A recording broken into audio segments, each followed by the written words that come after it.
তবে আপনার বিবি যদি জান্নাতি হয়, আপনিও যদি জান্নাতি হন, আজকে যেমন আমি এবং আমার বিবি সাহেবা একই বাড়িতে, একই রুমে, একই বিছানায়, একই বালিশে শুয়ে থাকি আর আনন্দের গল্প করি, মহব্বতের ভালোবাসা কথা বলি, এমন করে মধুর মিলন করি, ঠিক জান্নাতের ভিতরে আমার আল্লাহ রাব্বুল আলামিন আপনাকে এবং আপনার বিবি সাহেবাকে একই জান্নাতে, একই রুমের ভিতরে রাখবে।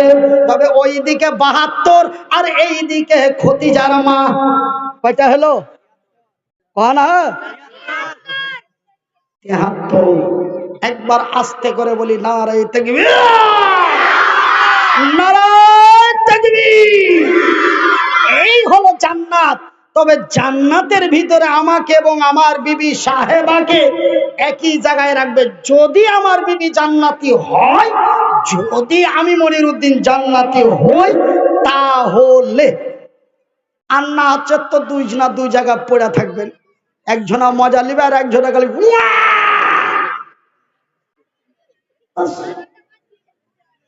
আমার ভাইয়ের, আমার বন্ধুরা, আমার আব্বা জান, সোনার চানেরা, আমার শিক্ষিত বুদ্ধিজীবীগণ, আমি মনিরউদ্দিন বলি মা, জাহান্নামের ভিতরে ওই নারীগুলির বাচ্চা ভূমিষ্ঠ হচ্ছে, তাদের এত যন্ত্রণা ভাই গো, বর্তমান ব্যথার চাইতে 70 গুণ দ্রুতগতি ব্যথা ভাই গো।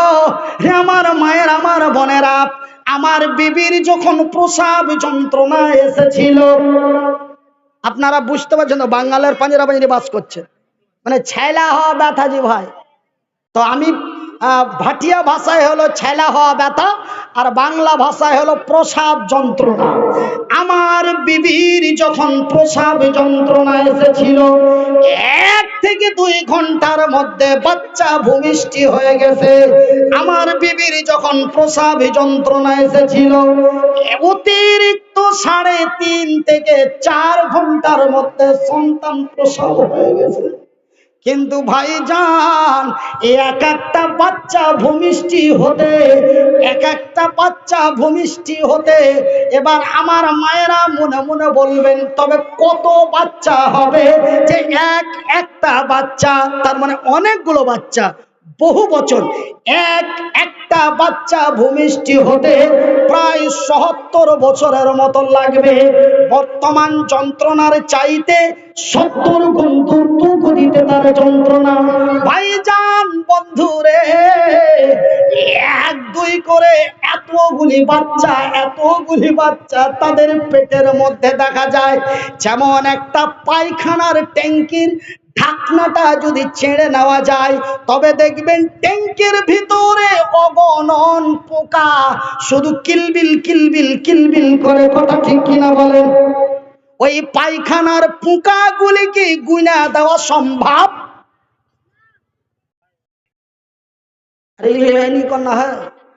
মুখে বলতে যদি খাস্তা নলে মলবি তোকে ভাড়া করে লিখছে, আমরা কেন বলবো? খালি মুখ খান্ডা একটু এরকম করে দেন, মাথাটা হিলিয়ে দেন, গুনা যাবে। অগণন বাচ্চা, যেই বাচ্চা গুনে দেওয়াটা সম্ভব নয়। এক একটা নারীর পেটের ভিতরে, এক একটা মায়া লোকের পেটের ভিতরে এত বাচ্চা যে তা গুনে দেওয়া সম্ভব নয়। আল্লাহর নবী, দয়ার নবী, বিশ্বের নবী জিবরাইলকে বললেন, ওগো জিবরাইল, এই মহিলাগুলি কারা, এই নারীগুলি কারা, এই মায়ালোকগুলি কারা, এই বেটি ছেলেগুলি কারা? এরা এমনই কি পাপ করেছিল, এরা এমনই কি অন্যায় করেছিল, এরা এমনই কি অবিচার করেছিল, তাদেরকে এমনই শাস্তি দেওয়া হচ্ছে। ভাই গো, এই কথা আল্লাহর নবী, দয়ার নবী, বিশ্বের নবী জিবরাইলের কাছে প্রশ্ন করলেন। জিবরাইল উত্তরের জবাব দিয়ে বললেন, ওগো নবী, নারীগুলি হলো ওরা, এই মেয়েগুলি হলো ওরা, এই বেটি ছেলেগুলি হলো হলো ওরা। ওই যে আমার মেয়েটা, ওই যে আপনার মেয়েটা, একটু বাংলা কথা বুঝে যাবেন, ওই যে আমার মেয়েটা, ওই যে আমার বোনটা, ওই যে আমার মেয়েটা, যখন বয়স তার 12 বছর হলো, কত বছর হলো? কত বছর হলো? ওই যে মেয়েটা আমার 12 বছর হয়ে গেল, মেয়েটার বয়স যখন 12 বছর হয়ে গেল, আমার মেয়েটা পূর্ণ যুবতী হয়ে গেল, আমার মেয়েটার যৌবন এসে গেল। ওই যে আমার মেয়েটা 12 বছর থেকে নিয়ে 42 বছর বয়স পর্যন্ত, কত কত থেকে কত থেকে 12 থেকে 42, তবে 12 বাদ দিয়া কত হলো? এবার একটু বেয়াদবি মাফ করবেন, দিয়ে দেন, এক ঝাড় দিয়ে দিন।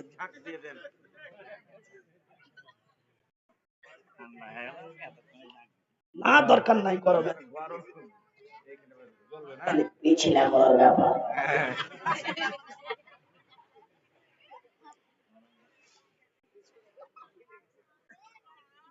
আর গে হাসি দা, আমারও হাসি ছিল, হাসিও না, হাসিও না।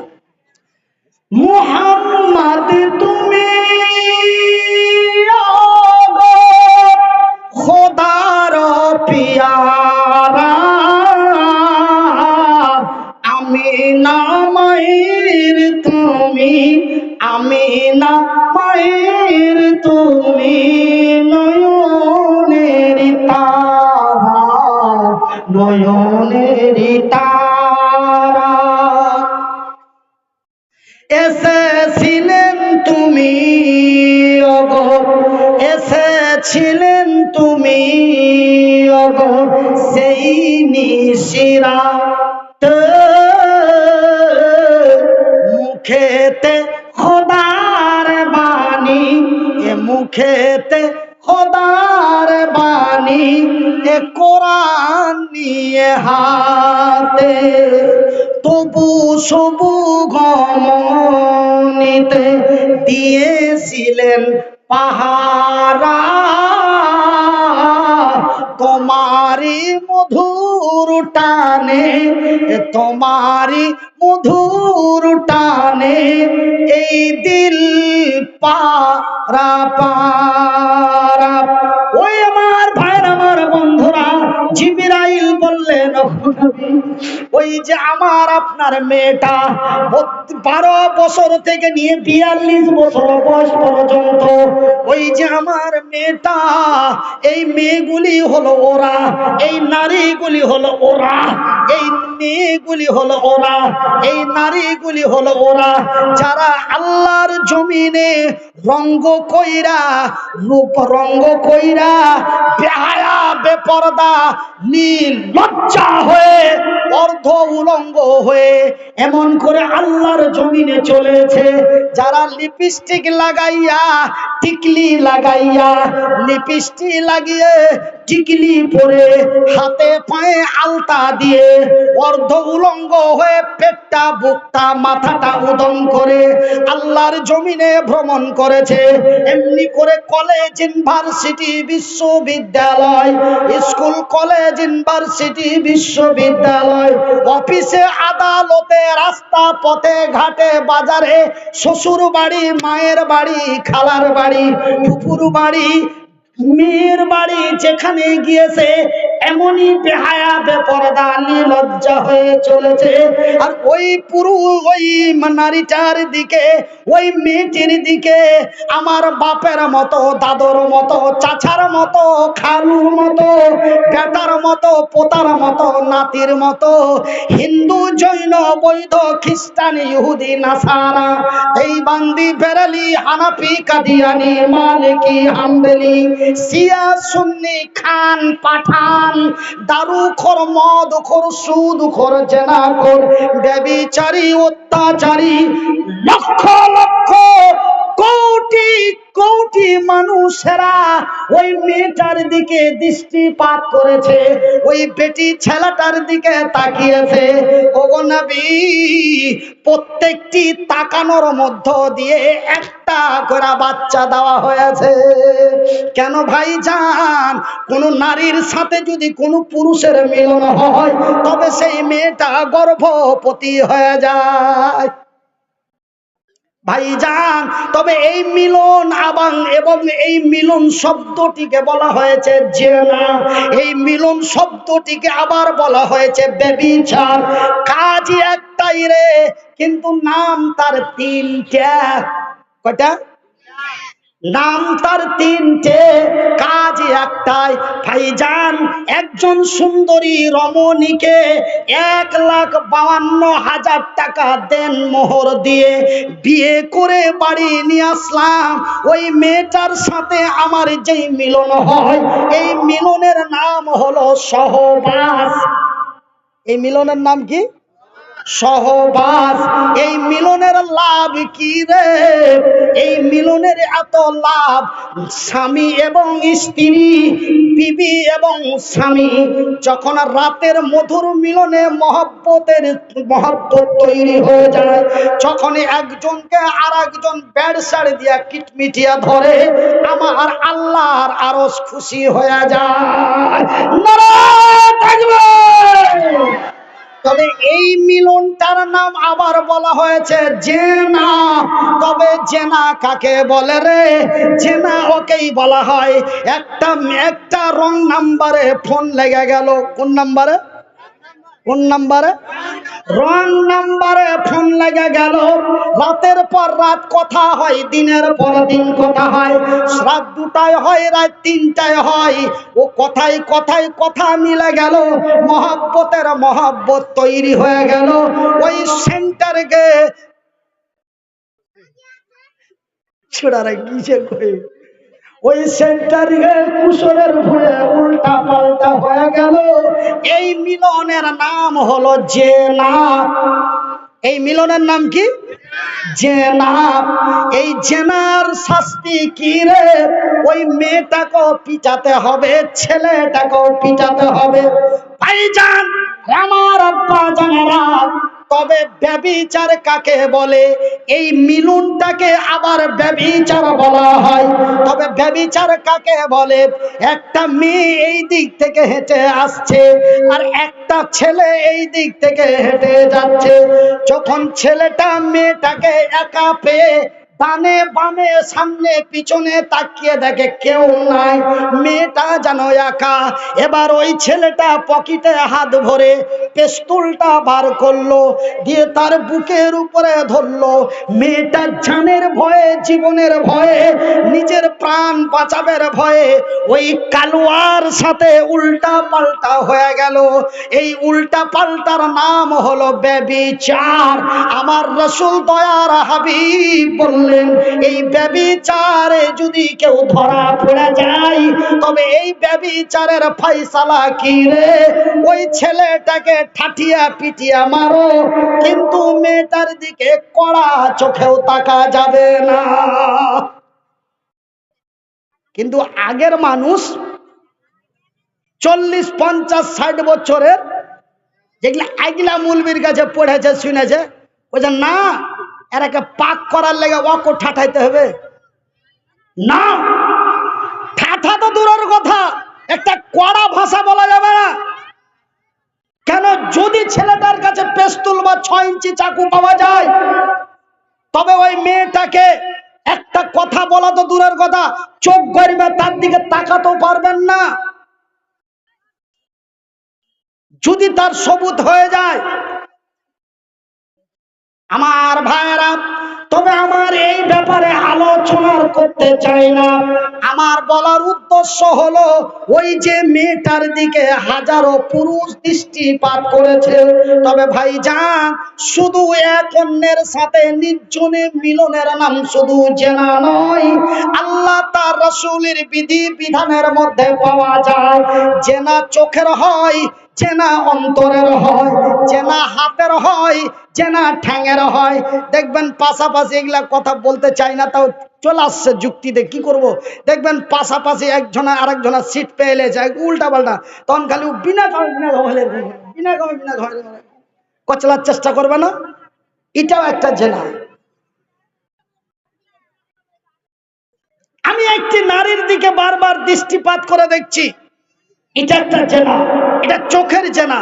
তো ওই যে মেয়েটার দিকে 12 বছর বয়স থেকে 42 বছর বয়স পর্যন্ত, তার মানে ওই মেয়েটার দিকে কতজন তাকিয়েছে, এটা কি বলে দেওয়া সম্ভব?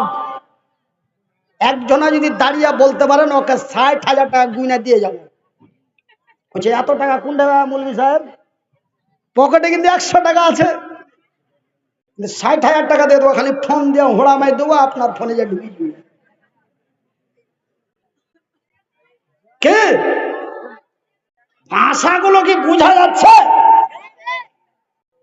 আমার ভাইয়েরা, আমার আব্বা জানেরা, আমার মায়েরা, তবে আল্লাহ রূপ দিয়েছে খালা, কথাগুলো শুনতে খারাপ লাগছে, আমাকে তো বলতে খারাপ লাগছে, তবে আপনাদের শুনতে কতই খারাপ লাগছে। মাগে হক কথা, হক কথাই বাপ বেজার, গরম ভাতে বিলাই বেজার। রাসূল বলেন আল হক মুররুন, হক কথা কড়া। নবী বলেন সাহাবীরা রে, যদিও মানুষের গায়ে লাগে, যদিও মন খারাপ হয়, ছোট মুলবিটাকে নিয়ে আসিস না।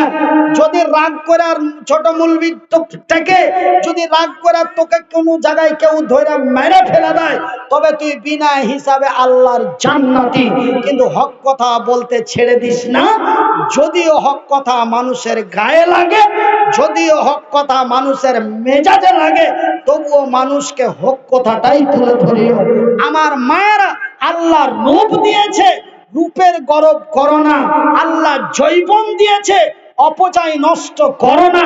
তোমরা অতি মূল্যবান বস্তু, তোমাদেরকে খুঁজতে হয়, খুঁজতে হয় না? ছোঁড়ার লেগে ছুরি খুঁজে না, ছুরির লেগে ছোঁড়া খুঁজে, লোকাল ভাষায় বলছি। কি ভাই, ছেলের জন্য মেয়ে খুঁজে, তবে দামি জিনিসটাই খুঁজতে হয়। তবে তোমরা হলে অতি মূল্যবান, তোমরা দামি জিনিস, তোমরা নিজেকে নিজে নষ্ট হয়েও না, আর না হলে জাহান্নামের ভিতরে এমনই শাস্তি তোমাদের হবে। মা গো, তোমরা যে আমার মা, আমি যে তোমাদেরই সন্তান, তোমার পায়ের নিচে যে আমারই জান্নাত। আরে আমার মায়ের, আমার বোনেরা, আমি তোমাদের ভাইয়ের মতো ভাই, আমি তোমাদের ছেলের মতো ছেলে। মা গো, গভীর রাত্রে, রাত 12:14 আপনাদের মাথায় হাত রেখে বলি, আপনাদের বিনীত অনুরোধ করে বলি, মা আমার বোনেরা, তোমরা রাস্তা পথে ঘাটে বাজারে অফিসে আদালতে যেখানে যাবে, মায়ের সম্মান নিয়ে যাবে, মায়ের ইজ্জত নিয়ে যাবে। কেন মা, তোমরা আল্লাহ এবং তার জামিনে অতি মূল্যবান জিনিস, তোমরা আল্লাহর জামিনে অতি মূল্যবান বস্তু। সেহেতু মা গো, তুমি যদি তোমার জৈবনের সুরক্ষা করো, তুমি যদি তোমার ইজ্জতের হেফাজত করো, আমার আল্লাহ কাল কিয়ামতের দিন হাসরের ময়দানে আমার আল্লাহ তার ফেরেশতা দিয়ে হেফাজত করবে। নারায়ে তাকবীর। আমার ভাইরা, আমার আব্বা জানেরা, তারা এমন বিকট আওয়াজে চিৎকার করেছে, চিৎকার করতে করতে মুখটি শুকিয়ে যায়। ভাইজান, সহ্য আর হয় না, সহ্য আর ধরা যায় না। ভাইজ গো, আমার আম্মা জানেরা, আমার পর্দা নাসিন মায়েরা, জাহান্নামীরা আর সহ্য না করতে পেরে আমার আল্লাহর দরবারে তারা চিৎকার করে বলে, আল্লাহ আর সইতে পারি না, আর সহ্য হয় না। মাবুদ গো, তুমি আমাদের দয়া করো, তুমি আমাদের ক্ষমা করো, না হলে তুমি আমাদের মাইরা দাও, মাইরা দাও। আর পারি না, আমার আল্লাহ বলে, রে জাহান্নামীরা, আজকে কেন মরতে চাইছিস? তোরা কি জানিস না আমার বান্দা মনিরুদ্দিন সেই দিন তোদের ভূতনি বিহারের মাটিতে, সেই ভূতনি দিয়ারে সেই দিনে রাত্রি 12টার সময় ঘাম বের করে দিয়েছিল, বলতে বলতে গলা শুকিয়ে দিয়েছিল। শুধু মনিরুদ্দিন নয় রে, আমার রাসূলের কাছে খবরটি পৌঁছা হয়েছিল।